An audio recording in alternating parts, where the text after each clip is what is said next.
NextBite's next chapter, more layoffs in restaurant tech, and Netflix has a pop-up in LA. That's all ahead on this week's Digital Restaurant.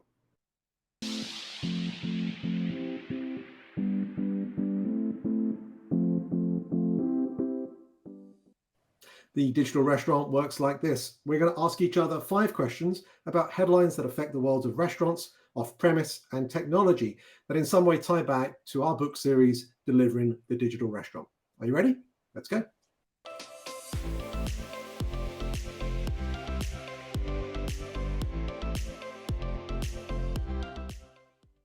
Okay, Meredith, first question is for you this week. C3 has gobbled up NextBite. What has happened here? Is this bad tidings for the virtual brand world or something else happening? 2 things happened. The company that was NextBite sold off its Ordermark division to Urban Piper and then sold off NextBite, which is the virtual brands, to C3. So the company dissolved into those 2 pieces completely. And I think a lot of things here. Number 1, we've talked a lot about the financing environment just being very different, and companies need to get to profitability faster.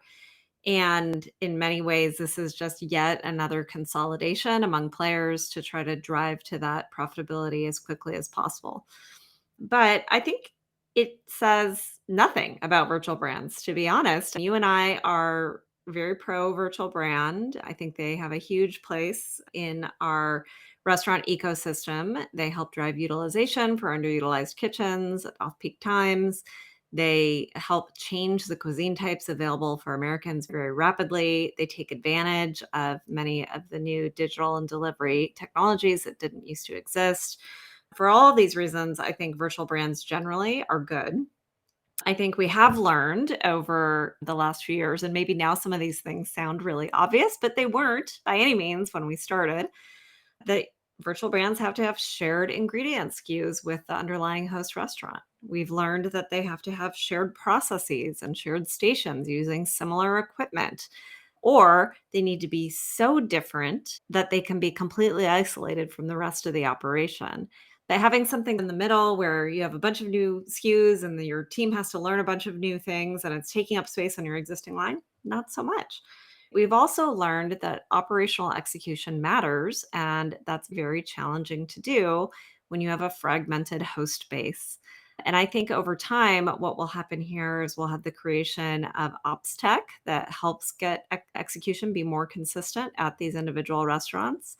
And you can see stuff like this already starting to happen. I was with a restaurateur yesterday who was showing me her LMS, and I was just smiling from ear to ear. This woman has 6 restaurants and she has an LMS. That's Awesome. incredible. That's incredible. That speaks to the SaaSification of the industry. And I think back to when Taco Bell had something like that. We had to have thousands of restaurants to make that investment make sense. And now someone who has 6 restaurants can do it. Technology like that, technology that's helping the restaurant worker, the line cook execute in the moment, all that stuff is going to make ops execution better for things like regular restaurants and virtual brands. And I think we're going to have the emergence of MarTech in the restaurant space, which we haven't really had yet. It exists in the e-commerce world, but we're just starting to see it on the restaurant side. So as those 2 things become more common, virtual brands will get easier and easier to execute.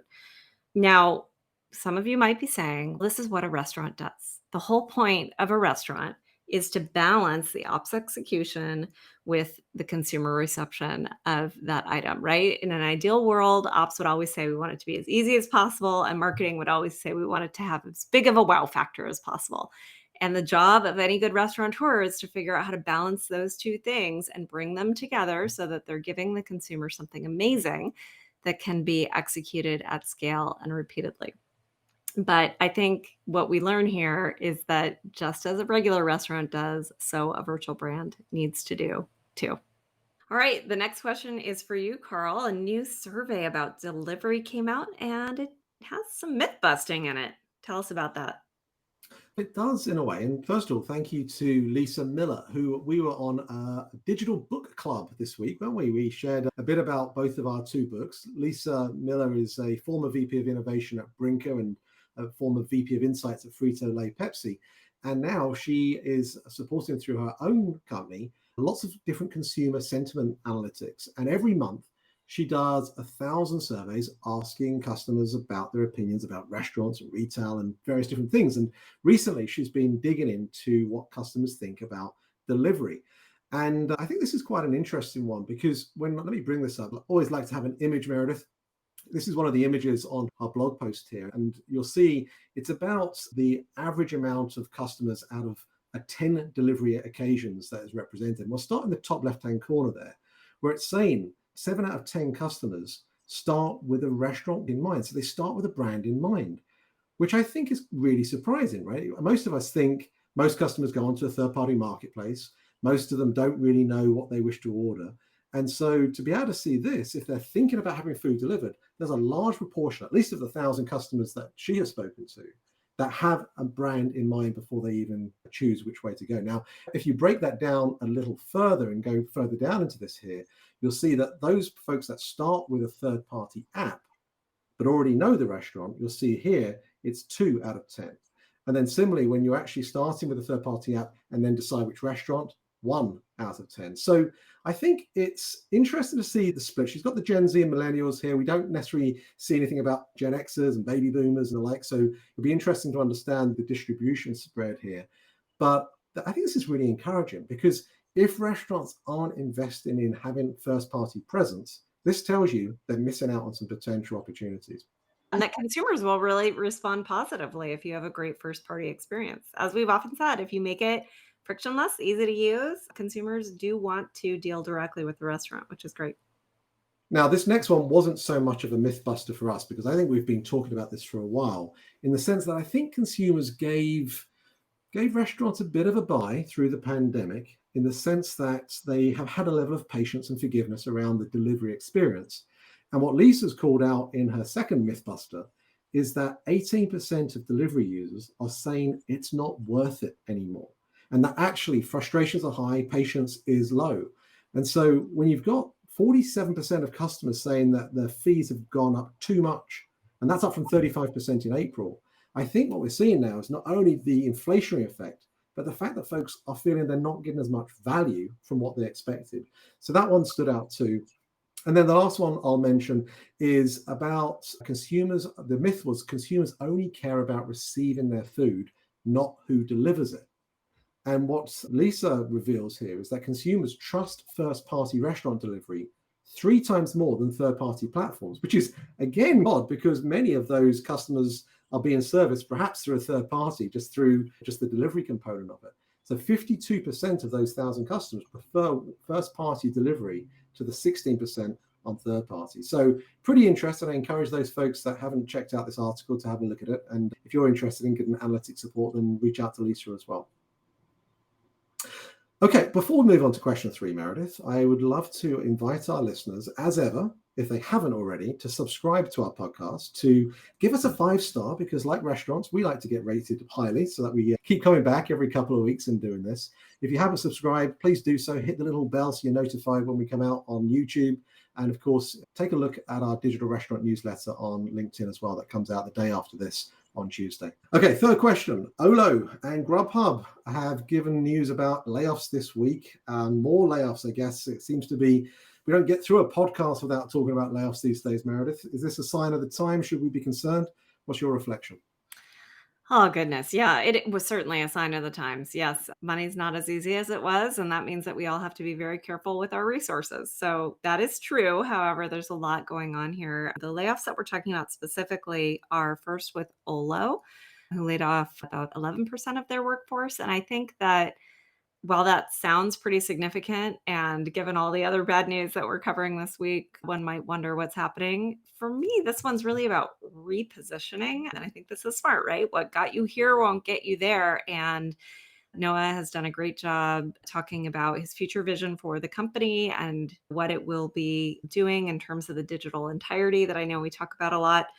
And as they shift Olo to these 3 business units around order, pay, and engage, they're also shifting the team to really reflect those 3 verticals. They brought on new talent from American Express, from Microsoft, from SMG, These are great companies who have long experience in enterprise software and in restaurants. So I think that one is really more about repositioning.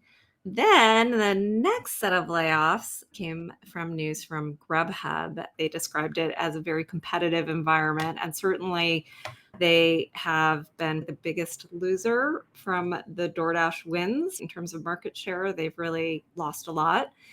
What's tricky here is trying to parse apart, are the layoffs because Grubhub's having issues, or are the layoffs because delivery is having issues, and specifically third party delivery? I would couple this together with an article that came out from the Financial Times talking about some delivery woes and a lot of layoffs that are going on around the world in delivery, as well as an article from the Washington Post where they talked about who gets what from a delivery charge. Consumer pays a lot more. Driver doesn't get much. Restaurant doesn't get much. Delivery company, frankly, doesn't get much. When you're trying to split a limited consumer dollar among that many parties, things get tricky. So this whole third party system might be one that just is tough. That goes along with some of the things that you were just noting from Lisa's survey, where she was talking about consumers saying it's not worth it. 47% of consumers saying that prices have gone up too much. As consumers start to pull back and say, okay, of all the things that I spend money on, is convenience really the most important? Maybe not. I think we will start to see some flattening or even declines among the third party delivery numbers. I feel like this last one maybe is more about third party delivery than it is about Grubhub specifically. Yeah. And look, you only need to look at what we saw from DoorDash's first quarter results, right? They were reporting actually a huge level of increase in their orders. And that was coming across numerous different channels, not necessarily just the food delivery piece. So I think when you look at what Uber and DoorDash have been doing of spreading the load, maybe utilizing their delivery fleet more effectively, they're obviously therefore helping their drivers get better utilization. I think Yeah, they're also absolutely. then being able to spread the costs more effectively, and they're therefore able to reduce the churn of those drivers. And by reducing the churn, they can improve the effectiveness of their service. And one of the things that I didn't mention in that piece on around customers is that also they're saying things are not necessarily delivering on time, things aren't necessarily accurate. So if you're going to have to pay that much more, you at least want to get what you expect in the timelines you would want to expect. And those companies that are trying to embrace logistical fleets across numerous occasions, I think, are going to be able to help that. That's exactly right. And we say often, especially in these last few weeks, that creating the future is messy. I would not be surprised to see a fundamental change in how things are delivered. And it isn't because the demand for it isn't there. Consumers love the convenience of delivery. It's that maybe there's a better way to do it. Absolutely. And I think even in the data I see, I think this is more about frequency. When you look at what people are buying, you're still seeing average trade volumes holding up. You're seeing in many ways the actual items on a tray increasing. So it's more about how often is someone turning to a delivery solution. And we've already seen over the last year the fact that a lot of folks turn to pickup now as well because of the cost.